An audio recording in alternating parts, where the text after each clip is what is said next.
कार्तिक कथा अध्याय 23वां। चैनल पे नए हैं तो कार्तिक कथा सुनने के लिए चैनल को सब्सक्राइब करें। प्रेम से बोले हर हर महादेव। लक्ष्मी नारायण की जय। राधे राधे। कृष्ण कृष्ण। धर्मदत्त ने कहा, जय और विजय भगवान के दो अन्य द्वारपाल मैंने सुने हैं। उनने कौन सा ऐसा पुण्य किया जिससे उन्हें विष्णु रूप मिला? गण बोले, हे द्विज, तृणबिंदु की देवहूति कन्या से कर्द मजी की कृपा दृष्टि से दो पुत्र हुए, बड़ा जय छोटा विजय हुआ।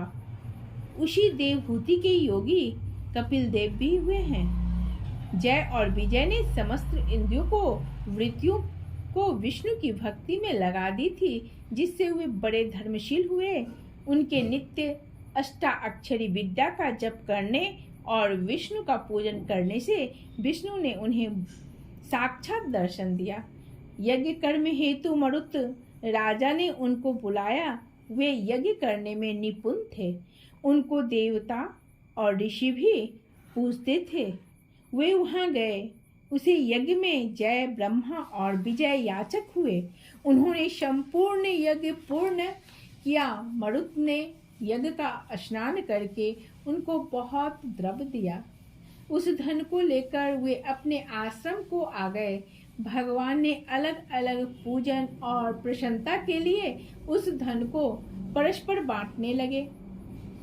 जय ने कहा कि दोनों का समान भाग होना चाहिए और विजय बोला, जो जिसको मिल गया है वह उसी का है।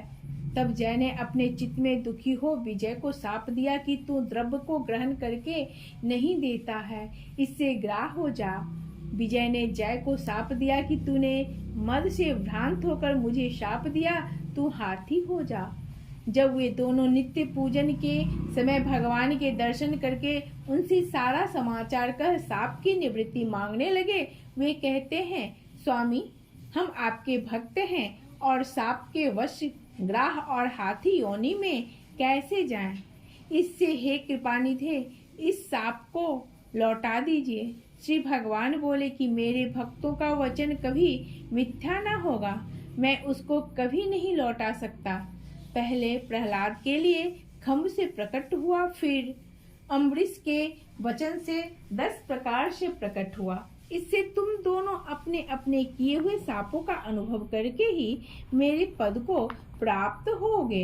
यह कहकर हरि अंतर्ध्यान हो गए। गण बोले, फिर वे दोनों ग्राह और गज बने। कार्तिक पूर्णिमा के दिन गंडकी में स्नान करने के लिए गजराज गए। उस शाप के कारण ग्राह ने उस गज का पैर पकड़ लिया। ग्राह से पकड़े हुए हाथी ने कातर वाणी में विष्णु का स्मरण किया तो शंख चक्र गदाधारी विष्णु प्रकट हुए। भगवान ने चक्र से ग्राह को मारकर उन दोनों का ही उद्धार किया और अपना रूप देकर उन्हें वैकुंठ ले गए। तभी से वह स्थान हरि क्षेत्र हो गया। चक्र के लगने से वहां के पत्थरों में चिन्ह देखे जाते हैं। ब्राह्मण, वे दोनों जय विजय इस प्रकार संसार में प्रसिद्ध हुए और वे दोनों विष्णु के प्यारे होकर उनके द्वार पर रहते हैं। इससे हे धर्मज्ञ, तू भी नित्य विष्णु के व्रत में स्थित होकर मत्सरता और कपट छोड़कर समदर्शी हो जा। सदा तुला, मकर और मेष के सूर्य में प्रातः काल स्नान कर एकादशी का व्रत और तुलसी के वन का पालन किया कर।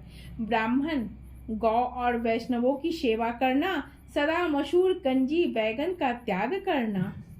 इसी प्रकार हे धर्मदत्त, इस देह का अंत होने पर तुम भी हमारी तरह विष्णु के परम पद को प्राप्त हो जाओगे। जन्म से किए गए इस व्रत से यज्ञ दान तीर्थ ये कोई अधिक नहीं है।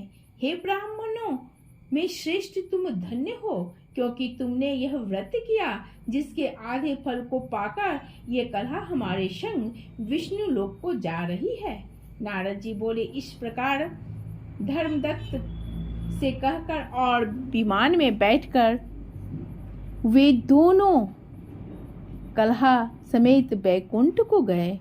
धर्मदत्त भी विश्वास से युक्त हो उन व्रतों को करता हुआ अंत में देहांत होने पर दोनों स्त्रियों के साथ वैकुंठ को गया।